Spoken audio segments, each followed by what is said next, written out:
Boa noite, graça e paz, irmãos. Bom estar novamente na casa do Senhor, para adorar a Deus, para louvar o seu nome e para ouvir a sua palavra, né? Nós já completamos o primeiro ato do culto, em louvar, em adorar, em agradecer a Deus. E agora estamos nesse segundo ato, que é ouvir a palavra do Senhor. Eu espero que a palavra de Deus ela possa falar ao seu coração e que você possa sair daqui hoje com o seu coração renovado, transformado pelo poder do Evangelho.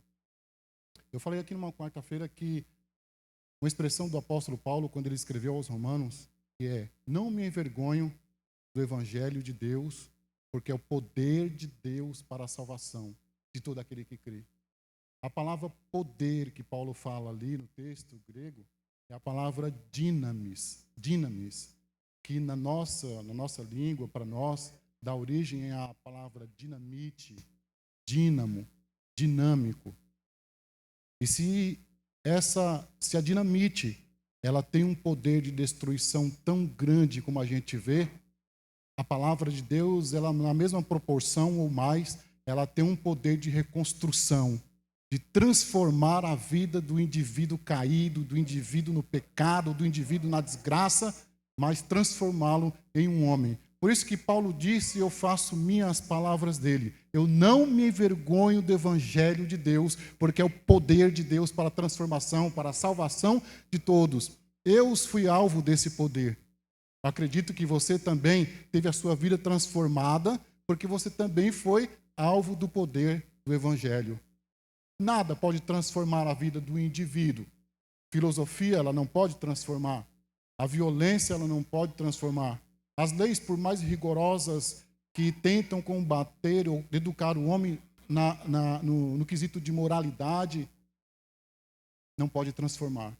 Somente o Evangelho. Nós vemos experiência de pessoas, de personagens dentro das Escrituras que tiveram um encontro com Jesus e tiveram a sua vida transformada de uma forma espetacular por conta do poder da palavra que Jesus emanava, por conta do Evangelho de Jesus Cristo. Isso não mudou, isso não ficou apenas nos relatos bíblicos ou nos tempos há 2000 anos atrás. O mesmo poder ainda emana destas palavras que transforma a vida do indivíduo. E vai ser assim sempre, porque Deus não muda. Deus não é um ser sujeito à variação. Deus permanece o mesmo. Nós mudamos, mas Deus ainda continua o mesmo ser, o mesmo Deus. É um prazer estar novamente aqui falando da palavra do Senhor. É o que eu mais gosto de falar. É isso, é de Deus. E nós vamos falar de um assunto bem interessante, mas eu vou começar pelo tema, e o tema proposto é esse. A missão da Igreja Batista, da Igreja Evangélica, Batista da Graça, é ser uma igreja relevante. É ser uma igreja relevante no amor, no ensino e no serviço. Em meio a esse mundo corrompido que nós vivemos, em meio a esse mundo desmoralizado, sem ética que nós vivemos, nós temos esta difícil tarefa, essa difícil missão de ser uma igreja relevante dentro do nosso bairro, dentro da nossa sociedade, como pessoa também, dentro da nossa escola, dentro do nosso trabalho, dentro da nossa família, ser uma igreja relevante no amor, no ensino e no serviço. Para isso, nós vamos ler um texto da palavra de Deus, um texto bem interessante, que se encontra no Evangelho de Mateus, o primeiro Evangelho de Mateus, no capítulo 16. Antes de mais alguma coisa, irmãos, é um prazer para mim estar vendo novamente, né, o irmão Gilberto, mobilizador de missões. Nós precisamos conversar para estreitar as relações, porque nós estamos nesse intuito de trabalhar dentro da Igreja da Graça, desenvolver um trabalho voltado para missões. Eu já participei em alguns acampamentos de promotor de missão ali em Sumaré. Eu confesso para você que é uma coisa extraordinária. Você ouvir a experiência de campo dos missionários é algo maravilhoso. se você quiser ir e voltar mais crente, voltar com o seu coração quebrantado, eu desafio você a participar dos acampamentos de missões da Junta de Missões Nacional, Mundial e da Junta de São Paulo. E ter a sua vida impactada pelos testemunhos dos missionários. Leve um lenço, leve água, porque a emoção é forte.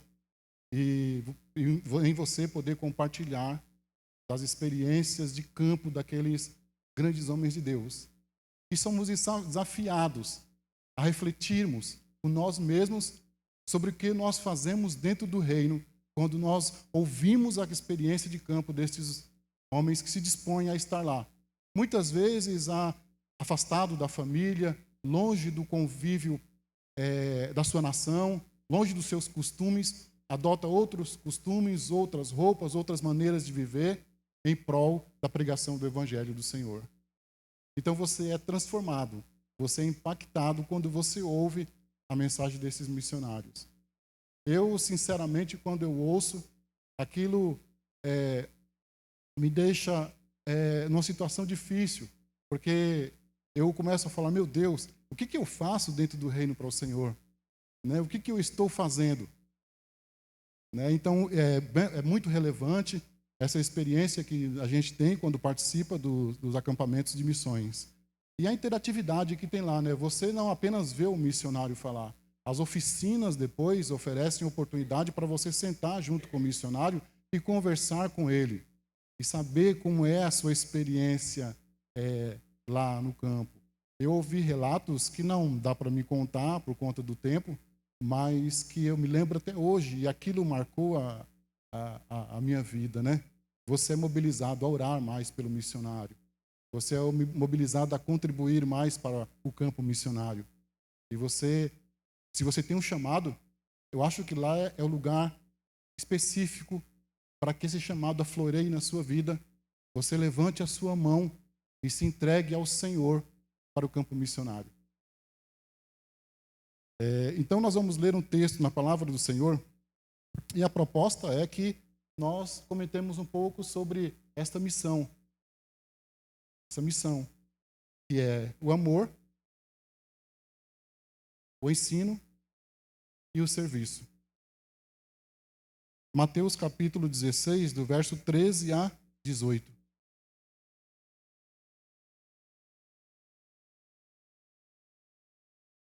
A minha Bíblia é a NVI, e ela traz por título a Confissão de Pedro. Diz assim: chegando Jesus à região de Cesareia de Filipe, perguntou aos seus discípulos: quem os outros dizem que o Filho do Homem é? Eles responderam: alguns dizem que é João Batista, outros Elias, e ainda outros Jeremias, ou um dos profetas. E vocês? Perguntou ele: quem vocês dizem que eu sou? Respondeu Jesus. Simão Pedro respondeu: tu és o Cristo, o Filho do Deus vivo. Respondeu Jesus: feliz é você, Simão, filho de Jonas, porque isto não lhe foi revelado por carne ou sangue, mas por meu Pai que está nos céus. Eu lhe digo que você é Pedro, e sobre esta pedra edificarei a minha igreja, e as portas do Hades não poderão vencê-la. Só até aqui. É um texto interessante, mas eu quero comentar algo com os irmãos, que à primeira vista parece não fazer parte desse contexto que nós estamos falando. Mas no desenvolver desta palavra, você vai ver que faz parte, tem uma ligação com isso. Nós sempre viajamos, eu e minha família, no final do ano, nós sempre viajamos para o Nordeste. Eu amo o Nordeste. O calor de lá é muito bom, as praias são muito boas. Nós vamos de avião, às vezes. Mas uns 2 anos atrás, eu falei, não, dessa vez vamos fazer diferente. Nós vamos de carro. E em casa não são poucas pessoas, né? São 5 pessoas. Daria confortavelmente em um carro. Mas aí resolvemos chamar mais 2 pessoas. E a alternativa para comportar essas 7 pessoas foi alugar um carro. Alugamos um carro. Mas a minha expectativa era de que eu pudesse, nessa viagem, apreciar a paisagem, que é muito rica daqui para lá. Ver as cidades com aquele toque de Nordeste, aquelas cidades que chamam a atenção, né? As casas, as criações de animais, de gado pelo caminho. Isso eu queria ver. Embora dirigindo daqui para lá, não teria tanta oportunidade de ver como quem estava ao meu lado ou atrás, né? E nós fomos. E a gente passou por várias cidades e podemos ver cenários maravilhosos, de encher os olhos. Vimos também alguns cenários que cortou o nosso coração, que nos chamou a atenção para isso, mas na maioria das vezes que nós vimos o pôr do sol à tarde, o nascer do sol de manhã, algumas cidades, a receptividade das pessoas que nos acolheram nas cidades, nos hotéis, totalmente diferente daqui. Ao ponto que meu filho chegou até a falar: pai, as pessoas daqui são diferentes, né? Eu falei: realmente, são diferentes. E se te cumprimentarem, responda por uma questão de educação, né? Aqui é assim, você está passando na rua, ele não te conhece, mas ele vai te cumprimentar. Faz parte da cultura das pessoas aqui.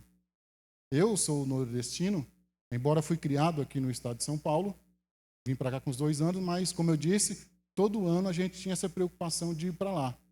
Meus filhos são habituados, inclusive, com a comida nordestina. Mas o foco que eu quero trazer para você não são esses detalhes, são os detalhes da cidade. A gente rodava, às vezes, em algumas cidades pequenas, 50 quilômetros, 30 quilômetros, e nós já saíamos dela. Nós conseguíamos perceber, quando estava saindo daquela cidade, quando tinha uma placa avisando que ali era o delimitador. Tinha um rio que delimitava, ou uma rodovia, ou uma pista que limitava aquela cidade. E entrávamos em outra cidade. Quando não, a gente rodava mais uns 200 quilômetros em uma cidade maior, num trajeto de pista, para transpor aquela cidade e entrar em outra. E a gente só percebia quando saía daquela cidade porque o cenário urbano ele mudava e dava ali margem ao cenário rural. E a gente andava e não percebia que estava dentro da mesma cidade. Quando você via a placa indicando que a próxima cidade estava a alguns quilômetros. Aí eu deduzia, ou pelo GPS, ainda estou dentro da mesma cidade. Mas eram sempre delimitados por um rio, ou por uma rodovia, ou por um marco, ou qualquer coisa que fazia divisão.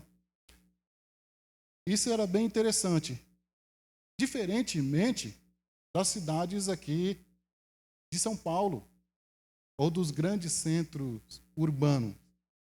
Quando você está andando na cidade aqui, para você saber que você saiu de Osasco para entrar em São Paulo, você precisa conhecer. Porque o ponto delimitador, que é um rio ou que é uma avenida, não é tão transparente como nessas viagens que a gente fez. Então você precisa conhecer, de fato, o que São Paulo e Osasco, para você saber onde é a divisão da cidade. E essas cidades cresceram de uma tal forma, diferente das cidades do Nordeste, que começaram a juntar-se uma com a outra, que a gente chama de conurbação. É o ponto que a cidade ela cresce, é um ponto que ela a junta com a outra, e deixa de ser uma metrópole para virar uma megálope, de mega, grande. Então, é o que aconteceu com o grande ABCD. Santo Amaro, São Bernardo, São Caetano e Diadema. Cresceram de uma tal forma que se juntaram. Né? E não existe a ideia que a gente tem é que não existe um muro dividindo as cidades. Não existe um delimitador. É fácil você confundir Santo Amaro estando em São Bernardo. Não é? É fácil você confundir Osasco estando bem ali no canto em São Paulo. Porque não tem essa divisão. Tem, sim, a marca. Os municípios são divididos, ou por um rio, ou por uma estrada, ou por qualquer outro meio. Mas se juntaram tanto que não é tão aparente como essas viagens que nós fizemos ali para o Nordeste. E as cidades antigas dos tempos de Jesus tinham um aspecto diferente do que essa primeira que eu falei para você, do que essa segunda, os grandes centros urbanos que eu falei para você. As cidades do tempo de Jesus, elas eram construídas em locais estratégicos. Precisavam ser construídas em um lugar alto. Por quê? Porque se o inimigo viesse na intenção de invadir aquela cidade, o sentinela do alto, ele poderia avistar o inimigo investindo. E ele poderia dar o toque da trombeta e alertar a cidade. Essas cidades, elas tinham as cidades que tinham os muros em volta, e esses muros não eram muro como o muro que cerca a nossa casa. Eram muros que davam de 6 a 9 metros de comprimento na sua espessura. Você pode imaginar um muro mais ou menos dessa largura? Meyer Pierman, escritor do livro Através da Bíblia, livro por livro, ele faz questão de mencionar que algumas cidades, o muro era tão largo que dava para passear 4 carros de guerra lado a lado em cima do muro. Era o sistema de proteção da cidade. Então era investido naquilo, né? E aquela cidade bem fortificada, com seus muros altos e largos, em alguns pontos estratégicos dali daquela muralha, tinha alguns soldados que ficavam ali de vigia, olhando, que eram os sentinelas. É por isso que o salmo bíblico ele diz assim: se Deus não guardar a cidade, em vão vigia o sentinela. Para nós entendemos a orientação aqui do texto bíblico, que a nossa proteção ela não vem dos muros, a nossa proteção ela não vem dos cavalos, da força militar, a nossa proteção ela vem do Senhor. Mas enfim, aquela cidade fortificada no alto, com seus sentinelas, tinha que ter um acesso, tinha que ter uma entrada ali. Aquela entrada era pelo portão, era feito um portão na cidade. Voltando um pouco, você pode imaginar o poder do nosso Deus? Imagina esse muro, essa fortaleza, e ele ser ruído ao toque de som de música. Só Deus mesmo para fazer isso, né? Mas, enfim, tinha que ter um acesso para a cidade. E era o portão da cidade. Esse portão, ele não era menos frágil do que o muro. Ele era feito na mesma proporção. Alto, forte e largo. Às vezes até com a largura do muro. Para que se tornasse intransponível. Intransponível. Então era muito difícil invadir. Podia-se invadir a uma aldeia, que ela não tinha essa proteção. Mas a cidade grande, ela era muito bem protegida com seus muros e o seu portão. Mas, irmãos, voltando aqui, abrindo parênteses e voltando aqui para esse texto, Jesus, ele chega para os seus discípulos e diz assim: o que os homens aí fora estão dizendo de mim? Quem eles dizem que eu sou? Ele faz essa pergunta para os seus discípulos. E eles disseram assim: olha, uns dizem que você é João Batista, outros dizem que você é Elias, outros dizem que você é Jeremias, ou algum dos profetas. Mas o real interesse de Jesus não era saber no que os outros pensavam a respeito dele. Jesus sabia, mas ele queria ouvir da boca dos seus discípulos: e vocês? Quem vocês acham que eu sou? O que vocês pensam de mim? Eu acho que teve aquele momento de silêncio, sabe, irmãos? Quando de repente aquele silêncio foi quebrado pela voz de Pedro, que diz assim: tu és o Cristo, o Filho do Deus vivo. Aparentemente para nós parece ser uma revelação bem singela, bem simples. Mas Pedro estava ali com essa afirmação, revelando a identidade divina de Jesus. Ele era o Cristo, ele era o Deus, o Filho do Deus vivo. Então Jesus disse para Pedro: olha, você é feliz, Pedro, porque essa revelação, isso que você acabou de falar, não foi pela vontade humana, mas Deus revelou isso para você. Foi Deus que revelou que eu sou o Cristo.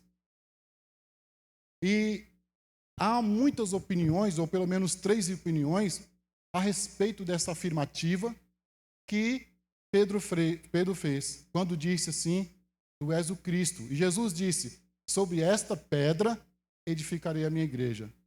Mas o que é esta pedra? Há pelo menos 3 opiniões a respeito do que seria essa pedra que Jesus haveria de edificar a sua igreja. A primeira que nós temos é a opinião de que a pedra é o próprio Pedro. Alguns sustentam que Jesus edificou a sua igreja sobre Pedro, porque o nome Pedro, ele significa pedra. Petros é Pedro, é pedra. Então, alguns identificam, né, que Jesus edificou, a igreja está edificada, fundada sobre Pedro. Outro grupo acredita que, quando Jesus falou sobre esta pedra edificarei a minha igreja, ele estava falando de si mesmo. Quando Jesus disse: Sobre esta pedra edificarei a minha igreja. Outro, que eu faço parte, modéstia à parte, eu faço parte, foi a declaração do apóstolo Pedro, que é a pedra. Pedro ter declarado a divindade de Jesus é o fundamento sobre o qual Jesus edificaria a sua igreja. Não era sobre fundamentos humanos, não era sobre bases humanas, mas sobre a divindade de Jesus Cristo, declarada ali naquele instante por Pedro. E declarada de uma forma especial, não porque ele quis falar aquilo, mas porque Deus havia revelado para ele que a igreja seria edificada sobre Cristo. Então Jesus, ele tendo a sua igreja edificada sobre esse fundamento da sua divindade, dessa afirmativa, e agora estabelecida, ele diz que as portas do inferno não prevaleceriam contra a igreja de Deus. A palavra inferno aqui, mas antes de nós falarmos sobre essa nomenclatura, sobre esse termo, quando o inferno de Dante Alighieri, que faz parte do poema A Divina Comédia, foi escrito no século XIV, mostra a ideia medieval de como as pessoas enxergavam, como elas viam o inferno. Essa viagem que Dante faz ao inferno mostra que o inferno é um lugar, um fosso profundo, dividido por níveis, por andares, e cada pessoa, dependendo do seu pecado, ele é sentenciado a um andar, começando dos pecados mais terríveis aos pecados mais leves. E a porta de entrada desse fosso fica em Jerusalém, na cidade de Jerusalém. E se originou da queda de Lúcifer, quando ele caiu do céu, e foi justamente naquele lugar. Essa era mais ou menos a ideia medieval que as pessoas tinham de inferno, né? Na mitologia grega também, a porta de entrada do Hades, que algumas Bíblias, eu li aqui, mas algumas Bíblias traduzem por inferno, era protegida por um cão de 3 cabeças, que chamava Cerberus. E ele protegia a entrada para que as almas que entrassem ali no inferno, ele fazia aquela festa quando aquela alma chegava no inferno. Mas ele estava ali justamente para se manter como um cão feroz e raivoso quando alguma alma tentasse sair do inferno. Não podia entrar, não podia sair. Entrou ali, era uma vez por todo. E esse cão de 3 cabeças, porque a mitologia grega ela tem uma imaginação muito fértil para criar esses deuses, esses seres, né? Então, ele tinha por pai Tifon e Equidna. Equidna era uma mulher, você já deve ter visto em algum desenho, que era metade serpente e metade mulher. Mas isso faz parte da mitologia, isso faz parte da crença da Idade Média. Mas o que a Bíblia realmente fala sobre o inferno? Nós vemos essa expressão Hades na Bíblia, que é traduzida, é uma expressão do texto grego, que é traduzido como mundo dos mortos, lugar invisível, lugar escuro. Nós temos outras expressões que foram usadas dentro do Novo Testamento, como a palavra Geena, que também é traduzida como inferno dentro das Escrituras. Geena era um desfiladeiro que ficava do lado oeste e do lado sul de Jerusalém. Servia como depósito de lixo, por cima do muro, atrás do muro. Era um depósito de lixo. Outrora havia sido o lugar de sacrifício ao deus Moloque, onde se sacrificava crianças. Agora virou um depósito de lixo. Todo animal morto era jogado ali. Toda pessoa indigente que morria, que era indigente, era jogada ali. E era colocado fogo. E o fogo ficava ali ardendo dia e noite. É por isso que Jesus diz lá no capítulo 5 de Mateus, quando ele fala assim: se o teu olho esquerdo te escandalizar, é melhor tirar o seu olho e jogar para longe de você, do que com os dois olhos serem lançados no inferno. A palavra inferno ali é essa palavra, Geena. E Jesus ainda acrescenta, diz assim, é onde o fogo não apaga e o bicho nunca morre. Porque o fogo tinha que arder ali constantemente para que queimasse, para que reduzisse aquele lixo que estava ali. E aquele chorume com aquela podridão criava larvas, criava bicho constantemente, e os bichos não morriam e o fogo não se apagava. Então essa é uma palavra que também Jesus usa para descrever o inferno. Outra palavra que Jesus usa é a palavra tártaros. Que Pedro usa, e é a única vez que nós vamos encontrar na segunda de Pedro, no capítulo 2, verso 4, que ele diz assim: porque se Deus não poupou os anjos quando pecaram, mas lançou-os no inferno e os entregou aos abismos da escuridão, reservando-os para o dia do juízo. Dá a ideia de um lugar muito profundo, escuro. E essa palavra inferno é justamente esse termo tártaros. Então são estas três expressões que nós encontramos dentro da Bíblia para a definição do inferno. Mas aqui Jesus emprega aqui nesse texto é a palavra Hades, como lugar, a morada dos mortos. É o equivalente à palavra Sheol do Antigo Testamento, que também significava sepultura. Então, nesse texto, Jesus fala do Hades, tendo em vista o que nos parece como uma cidade. Ele usa uma figura de linguagem para falar desse lugar como uma cidade fortificada, porque ele diz que os portões do inferno não prevalecerão contra a igreja do Senhor. Então a ideia que se tira do texto é que Jesus está metaforizando essa linguagem e dizendo que o inferno é como uma cidade com um portão, uma cidade fortificada com seus portões, mas isso não seria impedimento para a igreja. Esse portão não ficaria de pé diante da igreja do Senhor. Então nós veremos com mais detalhes como nós podemos entender essa ilustração de Jesus e como nós podemos ser uma igreja relevante nessa missão do amor, do ensino e do serviço e, acima de tudo, obter êxito nessa missão. Uma missão falha não é uma missão.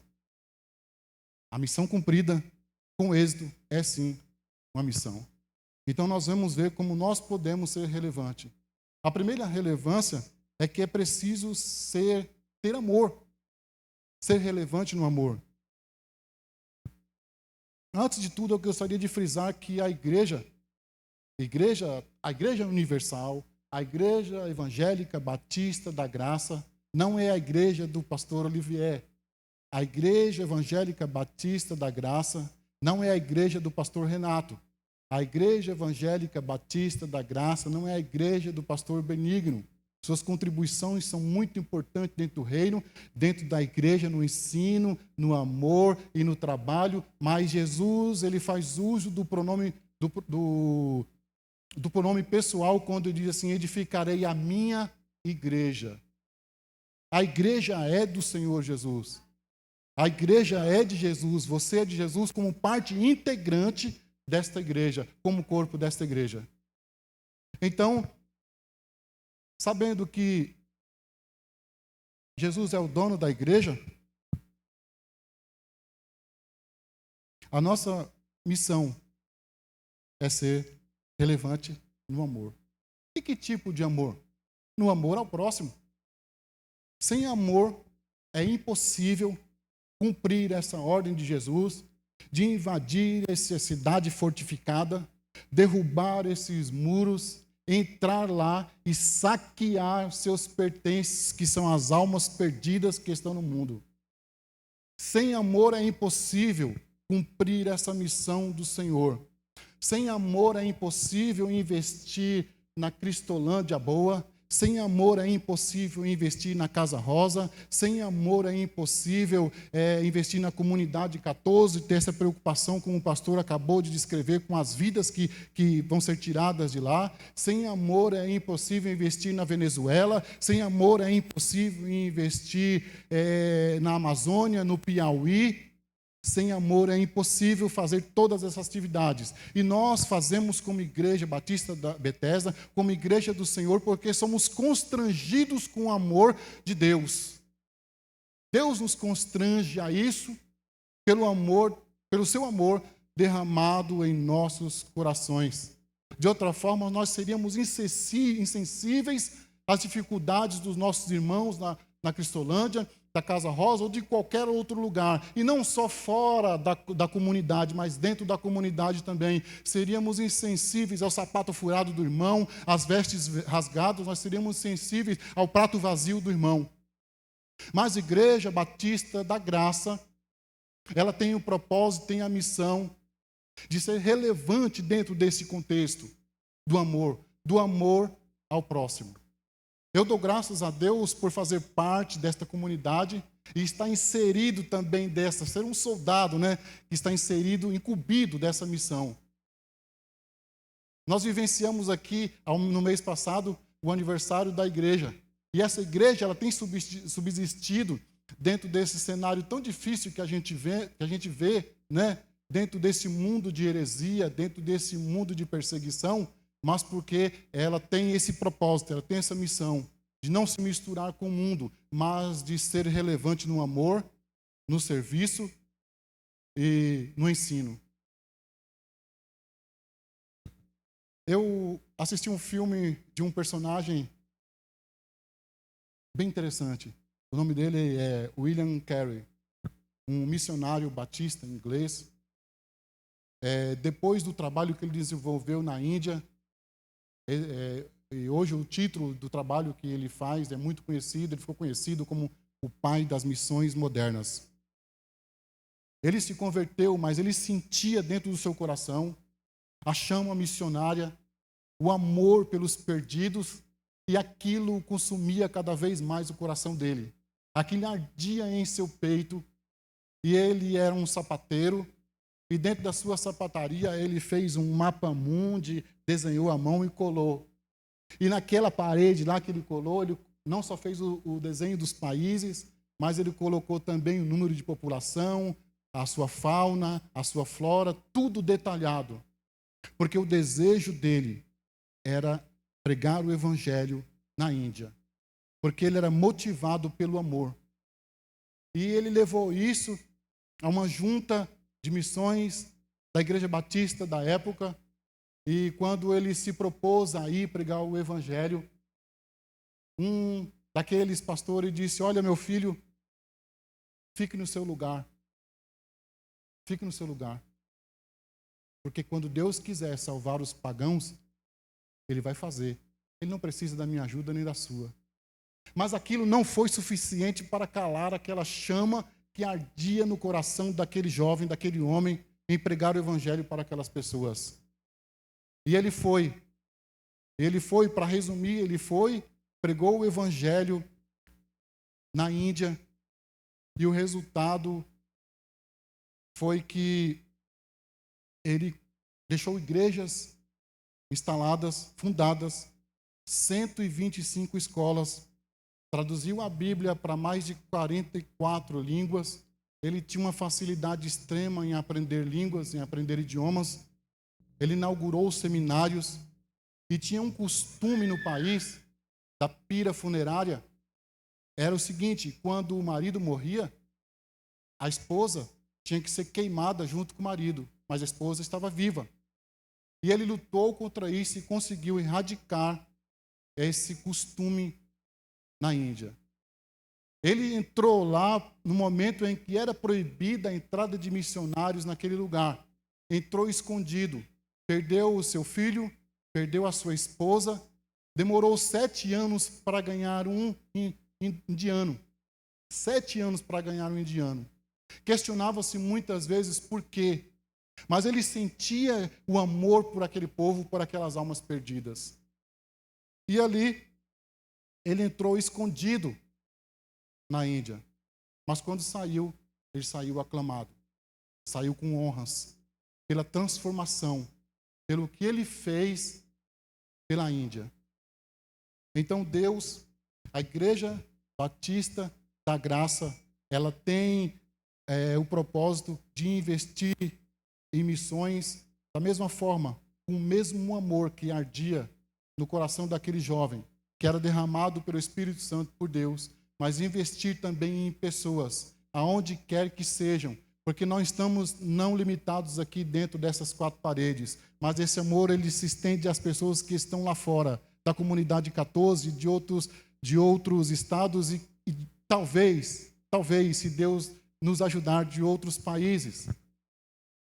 Porque no amor de Deus não existe barreira, não existe limite. A proposta é alcançar todos os homens. Todos os homens. O amor é tão importante que foi o amor que nos fez com que eu estivesse aqui hoje falando da palavra do Senhor, que você estivesse hoje sentado aí cultuando a Deus. Porque o texto de João 3,16 diz assim: porque Deus amou o mundo de tal maneira que enviou o seu Filho unigênito. Quando fala que Deus enviou ao mundo, ali é o gênero humano, é você. Você também estava incluído nesse amor. É como se Deus falasse assim: é porque eu amei o Paulo de tal maneira que enviei o seu filho. É porque eu amei, porque eu amo a Josefa de tal maneira que eu enviei meu filho. É porque eu amo Joaquim de tal maneira, Manuel, Pedro e tantos outros nomes que não vou conseguir citar, mas é por conta do amor. E quando você lê a epístola de João, que João diz assim: porque Deus é amor, e você lê no texto grego, a estrutura da frase é diferente. A estrutura da frase é assim: porque Deus, amor é. O verbo está lá no final. Por quê? Porque ele está enfatizando o amor de Deus, que Deus verdadeiramente é amor. Então é esse amor que derramado nos nossos corações é que nos impulsiona a cumprir essa missão de levar o Evangelho. É pelo amor, não é pela força. Outra, é preciso ser relevante no ensino. O primeiro passo, depois de resgatar as pessoas desse reino das trevas, é ensinar-lhes, é lhe dar ensino e mostrar que agora eles fazem parte do reino da luz. Em Mateus 28, verso 18 e 19, Jesus ele nos manda fazer discípulos, batizá-los e ensiná-los todas as coisas que Jesus mandou. O termo grego ali, para ensinar, é didasco, que pode ser traduzido como ensinar, como instruir, como orientar, da onde na nossa língua também vem a palavra didática. E logo no começo da igreja, os apóstolos entenderam a importância do ensino da palavra por conta do crescimento excessivo ali da comunidade. O evangelho era pregado, e aquelas pessoas, pelo amor, e aquelas pessoas se achegavam a Cristo. Mas agora elas precisavam ser ensinadas. Elas precisavam receber a instrução da palavra do Senhor. Então, mas as questões sociais também cresciam junto com a igreja. Haviam ali os órfãos e as viúvas, também por conta da perseguição, algumas mulheres se tornavam viúvas, alguns filhos órfãos, e aquele número crescia na igreja. E os apóstolos tinham que dar uma atenção especial para aquele público de mulheres e de crianças. Isso tomava o tempo deles no ensino. Aí chegaram a uma conclusão. Eles disseram assim em Atos, no capítulo 6, do verso 1 ao verso 4. Naqueles dias, crescendo o número de discípulos, os judeus de fala grega, Naqueles dias, crescendo o número de discípulos, os judeus de fala grega, entre eles, queixaram-se dos judeus de fala hebraica, porque suas viúvas estavam sendo esquecidas na distribuição diária de alimento. Por isso, os 12 reuniram todos os discípulos e disseram: não é certo negligenciarmos o ministério da palavra, a fim de servir às mesas. Irmãos, escolham entre vocês 7 homens de bom testemunho, cheios do Espírito Santo e de sabedoria. Passaremos a eles esta tarefa e nós dedicaremos à oração e ao ministério da palavra. Não podia somente tirar as pessoas da idolatria, do erro, do pecado e trazê-las para dentro da comunidade sem ensino. Isso estava ocupando o tempo dos apóstolos. Foi nesse momento que resolveram fazer a instituição do diaconato dentro da igreja, para que aqueles homens de boa reputação, de boa índole, de sabedoria, cheios do Espírito Santo, cuidassem dessas causas sociais da igreja que eram difíceis, que também não é fácil. Mas eles deveriam ocupar apenas o ensino da palavra. A função primordial do nosso pastor aqui na igreja é o ensino, e que tem feito com muito êxito. Então, tirar as pessoas pelo amor, aplicá-las no ensino, faz parte da missão da Igreja Evangélica Batista da Graça. Para invadir esse reino, essa metaforização que Jesus fez, do reino das trevas, com uma cidade fortificada e com um portão, para invadir esse reino, essa cidade, o apóstolo Paulo, ele nos orienta no capítulo 6 da sua epístola aos Efésios, a nos tomarmos posse de uma armadura, e essa armadura que ele chama de armadura de Deus. E ele fala para que vocês possam resistir, porque a nossa luta não é contra a carne nem o sangue. Ele diz, a nossa luta não é humana, mas a nossa luta é contra os principados, contra as potestades, contra as hostes espirituais da maldade nos lugares celestiais. Ele fala assim, então você, para participar dessa luta, para que você invista nesse reino e resgate as pessoas que estão lá nas trevas, para que você derrube esse portão do inferno e possa entrar, é necessário você se vestir da armadura de Deus. E ele disse assim, tendo cingido com o cinturão, com o cinto da verdade, vestindo a couraça da justiça, calçado os pés na preparação do evangelho da paz, tomando o capacete da salvação, o escudo da fé, com o qual você pode apagar as flechas, os dardos que eram feitas em pinche flamejante, que o maligno vai lançar, você possa apagar ele com o seu escudo, e sobretudo, ele fala tombando também a espada do Espírito, que é a palavra de Deus. Então é necessário, não é uma tarefa de um soldado nessa missão que vai assim de qualquer jeito. É necessário estar revestido com estas armaduras do Senhor, e não são armadura física. Embora ele talvez tenha tomado a figura de um soldado romano, mas ele diz que a nossa luta não é humana. A minha luta não é contra você. A minha luta também não é contra você. Mas a minha luta é contra essas potestades, invadir o reino das trevas para tirar as pessoas que estão escravizadas no pecado. Que tem o mesmo privilégio que você tem, que tem o mesmo privilégio que eu tenho de pregar a palavra, que tem o mesmo privilégio que você tem de cantar, de trabalhar dentro do serviço do reino. Porque essa também é uma das propostas, resgatar as pessoas pelo amor, trazer as pessoas e aplicar-lhes o ensino da palavra do Senhor. E dá trabalho para ela, né? Dá trabalho, né, pastor? E dá trabalho para essas pessoas. Olha, eu vou dizer uma coisa para você, irmão. Vocês cantam aqui. Cantam muito bem. Eu fico até com uma inveja santa. Eu gostaria de saber cantar assim. Quando você me vê assim, eu estou misturado. Às vezes até dublando, para que o irmão do lado não ouça a minha voz. Mas você pode pregar bem. Você pode trabalhar na mídia muito bem. Mas não é uma carência de Deus isso. Deus não precisa de mim como pregador. Deus não precisa de você como cantador. Embora você cante também. Mas é um privilégio que Deus nos dá para servir no reino. Deus dá uma oportunidade para que a gente trabalhe no reino com o talento que Ele nos dá. Não há uma carência em Deus que necessite dos nossos serviços. Uma vez eu comentando com um rapaz, ele falou que Deus precisava de nós. Mas como Deus precisa de nós? Deus não é autossuficiente? Não, Deus precisa.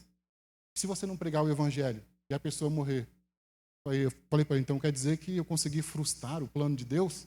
Não é bem assim. Nunca. A criatura é maior do que o Criador. Deus não precisa de nós. Deus nos dá a oportunidade de trabalhar dentro do seu reino. R.C. Sproul, ele disse de forma assertiva, uma frase curta, pequena, mas que nos revela muito. Deus não precisa de mim. Deus não precisa de mim. Deus não precisa dos meus serviços. O que eu faço dentro do reino, o que você faz dentro do reino, não encare-o como um serviço que você está fazendo para Deus, mas como um privilégio que Ele te dá para trabalhar no reino. Então, a missão da Igreja Batista da Graça é ser excelência no serviço, preparando vocacionados. E é o que a gente vê. Tem um empenho da nossa comunidade em preparar pessoas com escola dominical, com teologia, enviando para o seminário, despertando para missões, treinando líderes, capacitando aquelas pessoas que já estão envolvidas em algum ministério, seja ele qual for. Então, eu quando estava fazendo esse sermão, me veio à mente, acho que o Espírito Santo me fez lembrar de algo que eu passei em uma empresa. Na época eu trabalhava na portaria da empresa. E eu controlava as pessoas que entravam naquela empresa. Aí encostou uma moça com um carro imponente, um carro luxuoso. E eu não abri, não facilitei a entrada para ela. Aí ela abriu o vidro e falou assim, eu quero entrar. Falei, mas você poderia se identificar, por favor? Ela falou assim, eu sou filha do dono da empresa. Você sabe quem é o dono da empresa? Falei, eu sei quem é o dono da empresa, mas a senhora eu não conheço. Gostaria que a senhora guardasse até eu me certificar lá dentro dessa informação que você está me dando. Eu volto e vou abrir o portão para você entrar. Pode ser? E ela... Nisso, algumas pessoas que estavam lá na empresa vieram todas e ficavam olhando.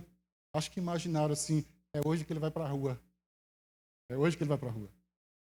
Aí, eu fui, e aí veio 2 do departamento pessoal, falou, rapaz, libera, deixa a moça entrar.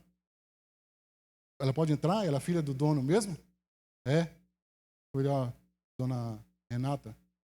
É um prazer conhecer a senhora, né? Pode entrar, a casa é sua. Aí ela entrou, fechou o vidro, entrou, estacionou o carro lá no fundo e veio na minha direção. E todo mundo olhando. Estava quase pegando a minha caneta para assinar o meu aviso prévio, né? Ela veio e falou assim, como é o seu nome? Foi, meu nome é Ednilson. Parabéns. Se todos os funcionários do meu pai agissem igual a você, essa empresa hoje estaria em outro patamar. Aí eu me enchi, né? Eu me enchi. Mas eu entendi com isso que no reino eu devo agir da mesma forma. Com a mesma seriedade, com o mesmo ímpeto, com a mesma veemência, porque eu não estou lidando com um adversário qualquer.